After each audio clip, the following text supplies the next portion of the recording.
नमस्कार दोस्तों, स्वागत है आपका एक और वीडियो में। दोस्तों, आपको आज ऐसी घटना बताऊंगा, आपका दिल दिमाग दोनों चेंज हो जाएंगे। करोड़पति व्यापारी से लड़की संपर्क कर लेती है। संपर्क करने के बाद वो कहती है कि आज शाम को घर पर मुलाकात करते हैं, बातचीत करेंगे, पार्टी करेंगे, खाएंगे पिएंगे, मौज मस्ती करेंगे। इस तरह का संदेश दे देती है तो वह व्यापारी बताए हुए समय पर बताई हुई जगह पर पहुंच जाता है। बात जैसे ही जाता है, उससे बातचीत का सिलसिला शुरू ही हुआ था। उसके साथ पहले मारपीट होती है, मारपीट के बाद उसकी हत्या कर दी जाती है। हत्या करने के बाद जो कातिल होते हैं उसके शरीर के 6 टुकड़े कर देते हैं और 6 टुकड़ों को 3 पॉलिथीन के अंदर भर देते हैं। और जो भी सबूत थे, एक एक सबूत को बारीकी से देखा जाता है कि कहीं यहाँ पर कोई सबूत तो नहीं बचा है। पुलिस अगर हमें पकड़ना चाहेगी तो हम इतने आसानी से पकड़ में नहीं आएंगे। ठीक वैसे ही प्लानिंग करते हैं। यहाँ से लाश को वो 3 टुकड़ों में होती है, उसको गाड़ी में रख लेते हैं। गाड़ी में रखने के बाद 150 किलोमीटर दूर सीधा उत्तर प्रदेश के मथुरा जमुना पार यमुना नदी में फेंक देते हैं। उस लाश को फेंकने के बाद आराम से वहां से गायब हो जाते हैं। उसके फिर बात आ जाती है, यानी कि इस घटनाक्रम को लगभग 10 से 12 दिन बीत जाते हैं। लेकिन कातिलों ने एक गलती कर दी थी। उस गलती की वजह से लगभग 12 दिन बाद इस घटनाक्रम का खुलासा हो जाता है। और जिस पुलिस ने इस घटनाक्रम का खुलासा किया तो लोगों को यकीन नहीं हो रहा था कि इस हत्याकांड के पीछे जो प्लानिंग थी वो इतनी खतरनाक कैसे हो सकती है। जिस पर यकीन कर सके, जिन रिश्तों को अपन खुद बनाते हैं, वो रिश्ते भी ऐसा धोखा कैसे कर सकते हैं।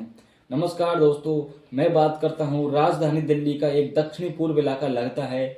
यहाँ की रहने वाली स्वाति नाम की एक लड़की के पास उसके ही बड़े भाई ने, जो कि Dwarka north police station area के सेक्टर नंबर 14 में राधिका अपार्टमेंट में रहता है, यानी कि राधिका कॉलोनी में रहता है।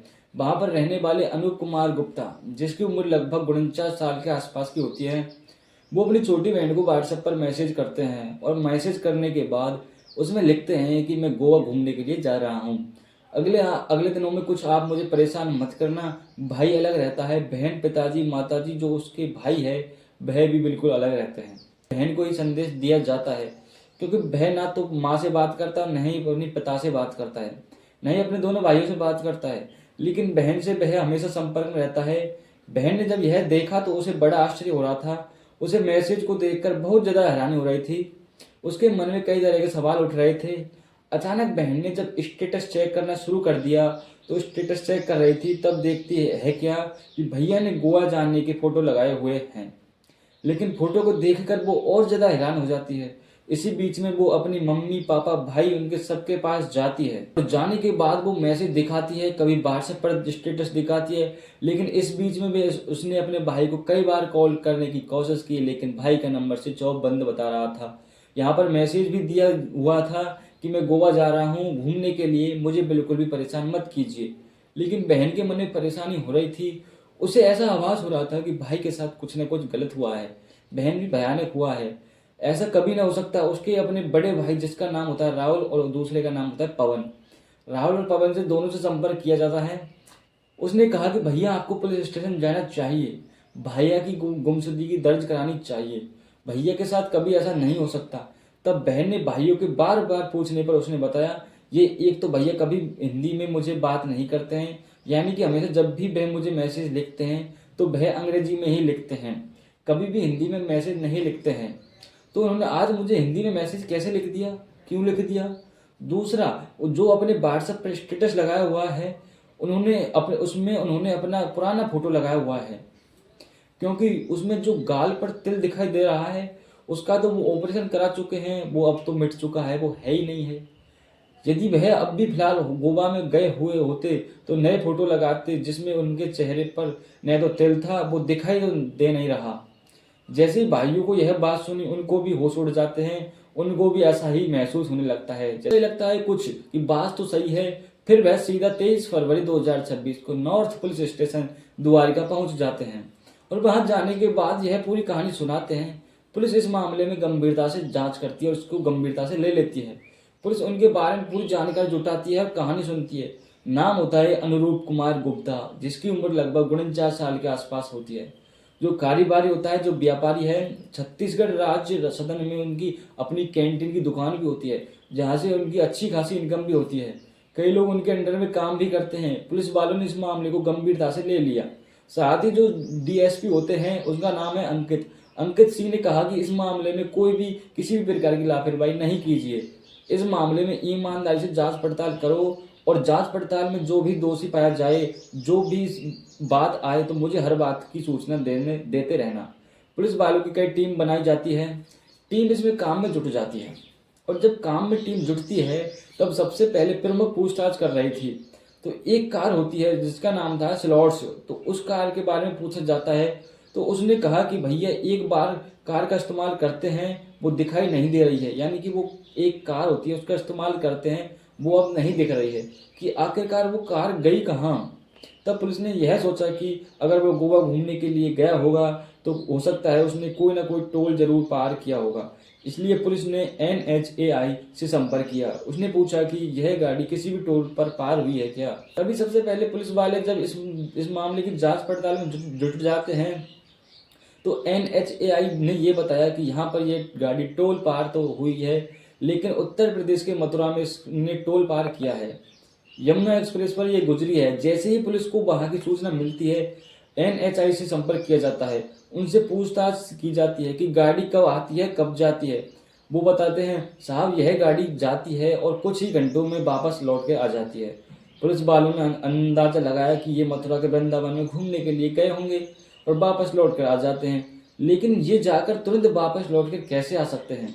19 और 20 फरवरी की मध्य रात्रि की ये बात होती है। वहां जाएंगे तो बिना दर्शन करे कैसे वापस लौट आ सकते हैं। पुलिस ने अब इस मामले में और जांच पड़ताल करना शुरू कर दिया।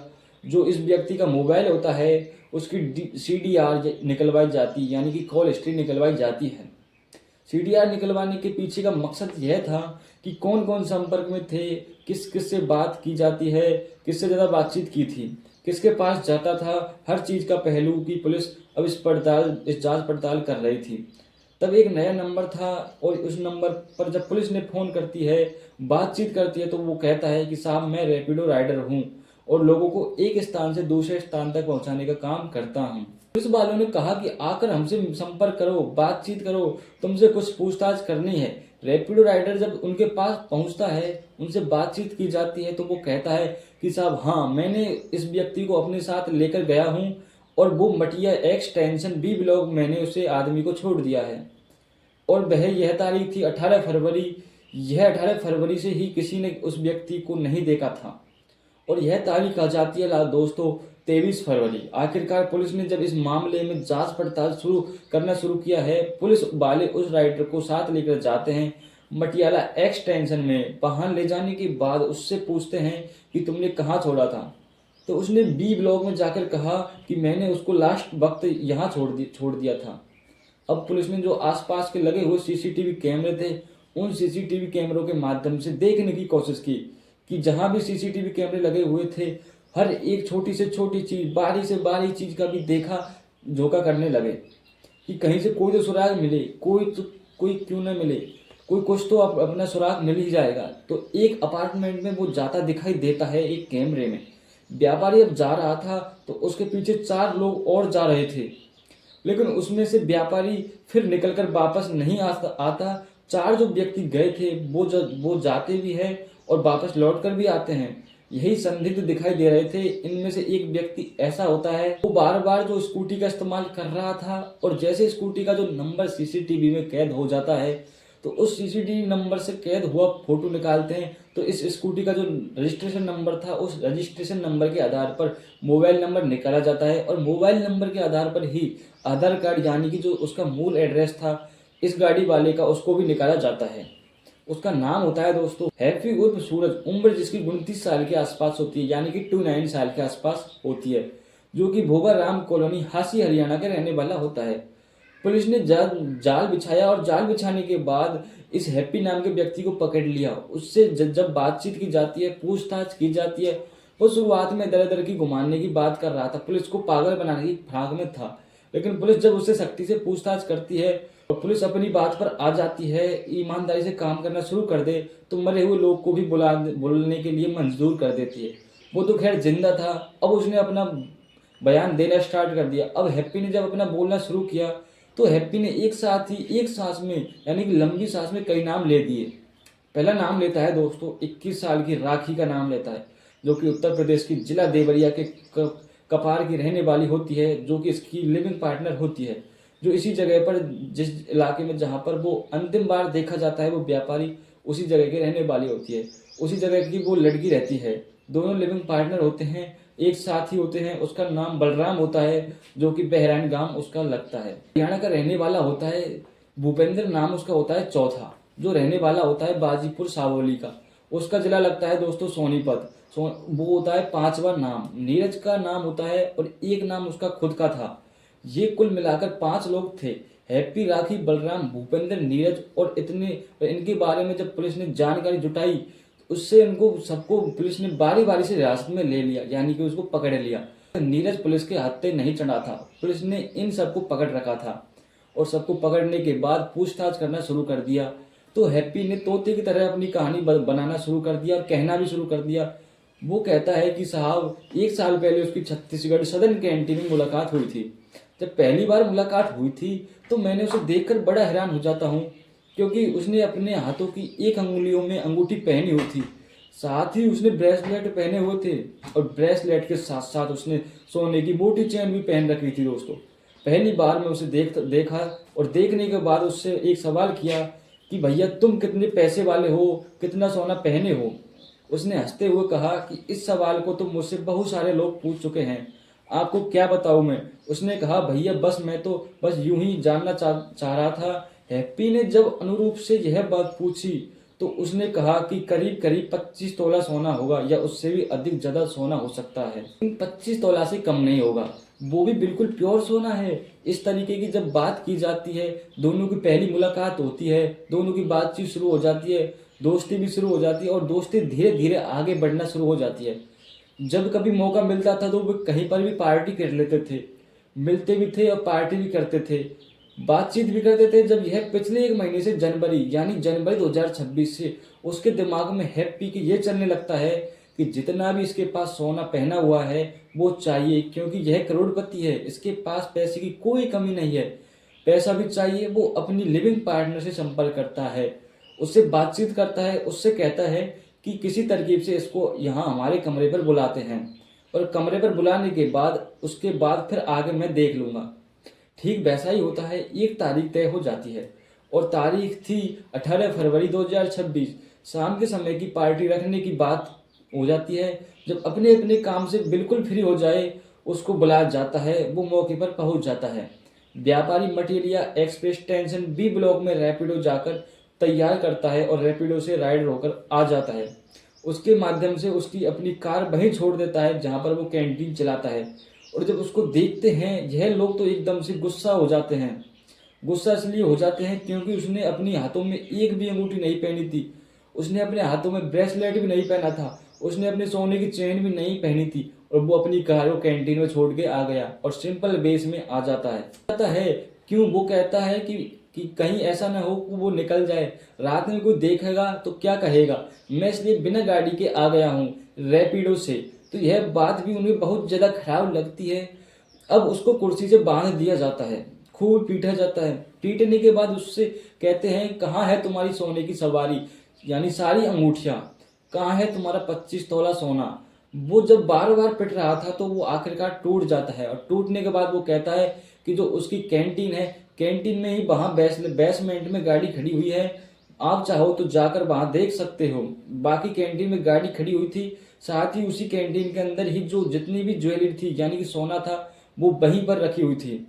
वो जाते हैं कैंटीन से गाड़ी ले आते हैं, चाबी उसे मिल जाती है, और मिलने के बाद फिर उस गाड़ी को लाने के बाद सीधा सीधा घर पर वो सोना उसको मार मिल जाता है, यानी कि उसको सोना ले लेते हैं सोने को। अब इसको फिर से मारा जाता है, फिर से पीटा जाता है, यह कहते हुए कि भाई तुमने सोना तो दे दिया है, ज्वेलरी तो सब कुछ दे दी है, अब पैसे चाहिए। जब पैसे की बार बार डिमांड कर रहे थे तो उसने कहा कि मैं तुम्हें एक भी फूटी कौड़ी नहीं दूंगा, किसी भी कीमत पर नहीं दूंगा, चाहे तो तुम मुझे जान से मार दो। फिर मारते मारते कुछ ज्यादा ही मारना शुरू हो जाता है। गुस्सा इस कदर बढ़ता है कि उसके चाकू से गोद दिया जाता है। उसके बाद जो बाकी साथी होते हैं वह तो चले जाते हैं, लेकिन जो प्रमुख आरोपी होता है जिसका नाम होता है दोस्तों हैप्पी, उसकी गर्लफ्रेंड होती है, वो दोनों वहां पर ठहर जाते हैं। अगले दिन यानी कि यह तारीख थी 19 फरवरी 2026। यह सीधा जाता है बाजार, बड़ा सा चाकू लेके आता है और चाकू लाने के बाद उसके शरीर के लगभग 6 टुकड़े कर देता है, यानी 6 टुकड़े कर देता है। और अपनी गर्लफ्रेंड को लेकर साथ में उसी गाड़ी में उसे बैठाकर उन टुकड़ों को गाड़ी के अंदर रखकर यहाँ से लगभग 150 किलोमीटर दूर उत्तर प्रदेश के जिला मथुरा का जो जमुना पार थाना होता है, उसी क्षेत्र में उसने यमुना नदी में उन टुकड़ों को फेंक देता है। यह सोचकर कि कभी पकड़े न जाएंगे, उसका मोबाइल भी उसने गाड़ी में रखा हुआ था और गाड़ी को उसने कैंटीन में वहीं पर जाकर खड़ा कर दिया था। गाड़ी के बारे में किसी को कुछ भी पता नहीं चल रहा था। लेकिन बहन के पास जब मैसेज पहुंचता है, उसे लग रहा था कि भाई कभी भी हिंदी में बात नहीं करते, ना कि हिंदी में मैसेज करते हैं। दूसरी बात यह है कि भाई जब फोटो डालेंगे स्टेटस पर तो वे नए फोटो डालेंगे, पुराने फोटो नहीं डाल सकते, क्योंकि उसने अपने तिल का तो ऑपरेशन करा दिया है।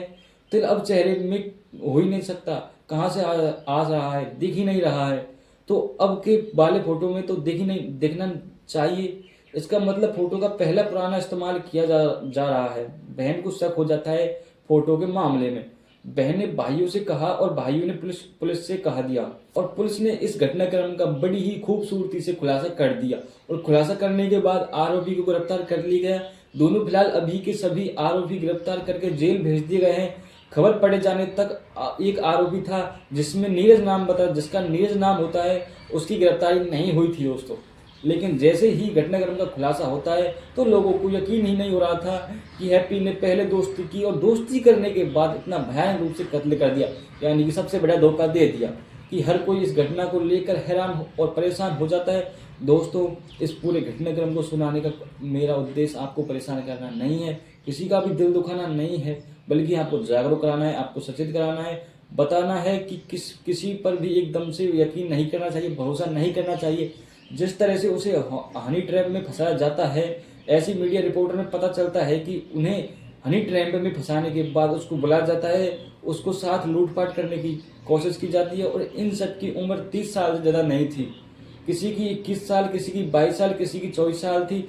जिस व्यक्ति के साथ यह घटना होती है वह जरूर 49 साल का होता है, यानी कि 50 साल के आसपास। दोस्तों, आप सब लोग अपना ख्याल रखें, सुरक्षित रहे। जय हिंद, जय भारत। दोस्तों, वीडियो अच्छी लगी लाइक करना, शेयर तो कर देना दोस्तों।